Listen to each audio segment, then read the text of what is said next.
এই যে দেখছেন গরম গরম ঘরোয়া চাউমিন, দেখতে যেমন সুন্দর খেতেও একেবারে লোভনীয়।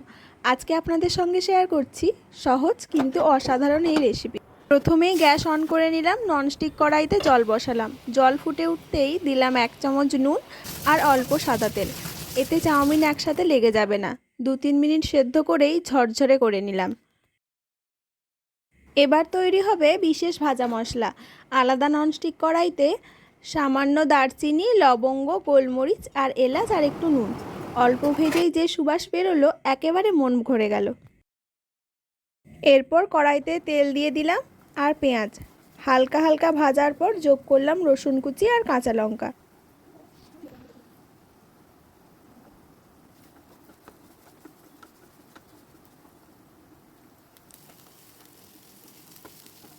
এবার কড়াইতে দিলাম আলুর টুকরো, একটু নাড়াচাড়া করলাম।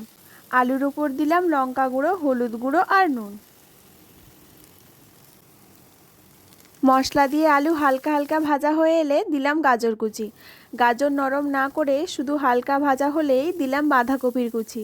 দেখতেই কড়া রঙিন হয়ে উঠল। এবার একদিকে একটা ডিম ফেটিয়ে সুন্দর করে ভেজে নিলাম। ডিমটা মিশিয়ে দিলাম সবজিগুলোর সাথে।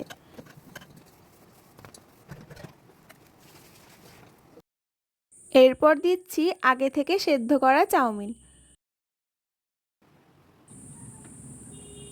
তার ওপর দিলাম সয়া সস, টমেটো কেচাপ, অল্প লেবুর রস আর নুন।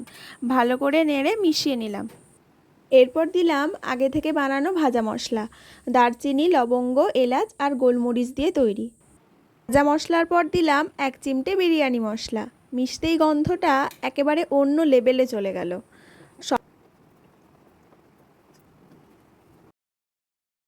সব শেষে ওপরে ছিটিয়ে দিলাম পেঁয়াজ কুচি, লঙ্কা কুচি আর শসা কুচি।